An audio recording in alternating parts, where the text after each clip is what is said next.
ভাই বন্ধুরা এবং প্রিয় ছাত্রছাত্রী, যে নারকীয় ঘটনার 9ই আগস্টের ঘটনার অভিঘাতে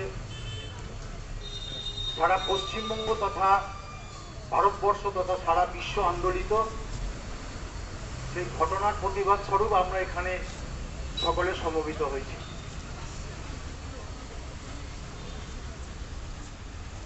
ভুলিয়ে দেওয়া, ভোলানো, ঘুম পাড়ানোর যে চক্রান্ত সারা রাজ্য জুড়ে চলছে, তার বিরুদ্ধে আমরা অবহেলার মৃত্যু একটা স্ফুলিঙ্গ, সেটা দাবানলের মতো ছড়িয়ে পড়েছে।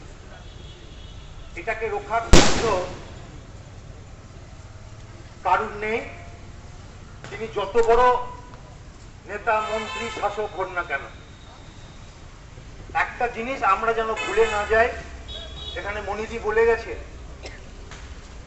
যে পাপের ঘোড়া যখন পূর্ণ হয় তখন আর পিছু হটার কোনো জায়গা থাকে না। আজকে আমরা সকলে মিলে আসুন এই শারদ প্রাতে এই প্রতিজ্ঞা করি যে নির্ভয়ার চোখে কিন্তু কোনো অশ্রু ছিল না, ছিল রক্ত। রবীন্দ্রনাথ বাবু বলেছেন যে একজন মেধাবী ছাত্রী, একজন ভবিষ্যতের চিকিৎসককে শুধু আমরা হারাইনি, আমরা প্রাতিষ্ঠানিক দুর্নীতির জাতাকলে পড়ে শুধু সাধারণ ধর্ষণ নয়, বৃহত্তর ষড়যন্ত্র ছিল এবং তাদেরকে পৃথিবী থেকে সরিয়ে দিতে হবে, তাই অভয়াটা পৃথিবী থেকে চলে যেতে হয়েছে।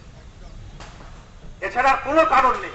যে আসুন আমরা সকলে মিলে রাস্তায় যখন নেমেছি আর ফেরার কোনো জায়গা নেই, আমরা রাজ্যি করে মাথাটাকে ধরি। মাথা কান টানলেই মাথা আসবে। শুধু বিচার ব্যবস্থার উপর ভরসা করে থাকলে আমাদের চলবে না। রাস্তায় পথ, রাস্তায় আমাদের নামতে হবে। সকলকে আন্তরিক ধন্যবাদ এবং অভয়ার অমর আত্মার শান্তি কামনা করে আমি আমার কথা